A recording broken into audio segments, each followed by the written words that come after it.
Assalamualaikum warahmatullahi wabarakatuh, Bu Heni dan teman-teman saya yang sedang menyaksikan. Nama saya Muhammad Rizky Ramadan, kelas 10G, absen 20, dimana pada video kali ini saya akan memaparkan materi tentang teks biografi. Terima kasih. Oke, jadi ini dia teks biografi. Pengertian. Jadi, pengertian teks biografi adalah teks yang berisi riwayat hidup seseorang yang ditulis oleh orang lain berdasarkan fakta dan data yang nyata. Teks ini menceritakan perjalanan hidup tokoh sejak lahir, latar belakang keluarga dan pendidikan, perjuangan, masalah yang dihadapi hingga keberhasilan dan atau pencapaian. Kemudian tujuan. Teks biografi ini pastinya ada tujuan untuk dibuat, yaitu yang pertama adalah menceritakan kehidupan seseorang dari latar belakang hingga pengalaman hidupnya. Kemudian yang kedua, memberi inspirasi atau teladan kepada pembaca lewat kisah tokoh tersebut. Lalu yang selanjutnya adalah manfaat. Di sini saya menuliskan 4 manfaat, yaitu manfaat membaca teks biografi antara lainnya adalah yang pertama, mengenal tokoh terkenal atau berpengaruh seperti pahlawan atau public figure lainnya. Yang kedua, mengetahui perjuangan hidup tokoh sampai mencapai kesuksesannya. Makanya tadi tujuannya itu bisa memberi inspirasi, karena manfaat dari teks biografi itu mengetahui perjuangan hidup, sehingga bisa jadikan inspirasi atau teladan. Lalu yang ketiga tuh, motivasi membaca untuk pantang menyerah. Keempat, ada memberi inspirasi dalam kegiatan sehari-hari. Lalu selanjutnya adalah ciri-ciri dari teks biografi. Sini saya menuliskan 3, yaitu apa saja. Yang pertama adalah berisi fakta pengalaman hidup tokoh. Lalu yang kedua, disajikan dalam bentuk narasi.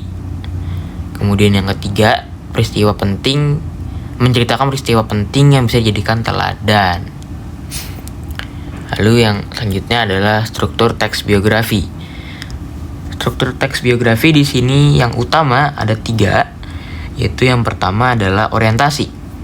Di orientasi ini biasanya berisi pengenalan tokoh dan latar kisah. Jadi biasanya ada nama tokohnya tuh, terus tadi latar belakang keluarganya atau latar belakang pendidikannya.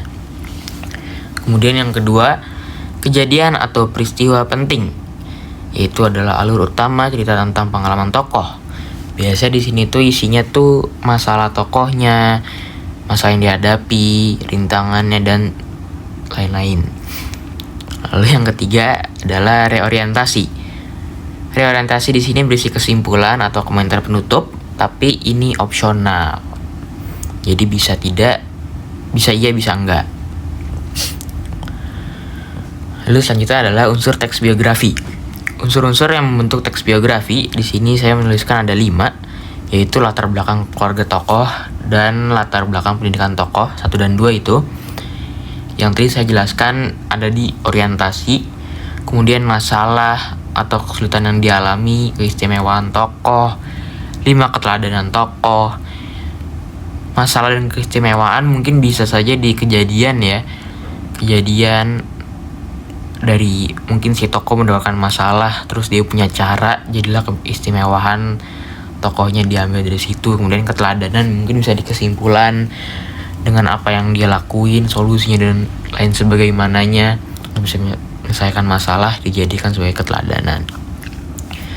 Kemudian di sini yang terakhir yaitu adalah kaidah. Beberapa kaidah bahasa yang sering dipakai dalam teks biografi itu biasanya ada yang pertama adalah kata ganti orang ketiga. Contohnya itu bisa ia, dia, beliau, atau nya, dan nya. Lalu yang kedua ada kata ganti penunjuk. Contohnya seperti ini dan itu. Lalu yang ketiga ada penanda waktu seperti kata depan dan konjungsi. Contohnya itu seperti sejak, ketika, pada, nantinya, dan kelak. Contoh teks biografi. Di sini saya mengambil tokoh biografi yaitu Kiai Haji Nur Ali, tapi akan saya jelaskan di video vlog ya. Di situ saya jelaskan juga alasan saya memilih Kiai Haji Nur Ali, dan sebenarnya saya mengganti tokohnya dari host Cokro Aminoto dengan Kiai Haji Nur Ali yang akan saya jelaskan juga di video vlognya. Jadi mungkin itu saja pemaparan materi tentang teks biografi. Terima kasih yang telah menonton, terima kasih Bu Heni dan teman-teman sekalian. Wassalamualaikum warahmatullahi wabarakatuh.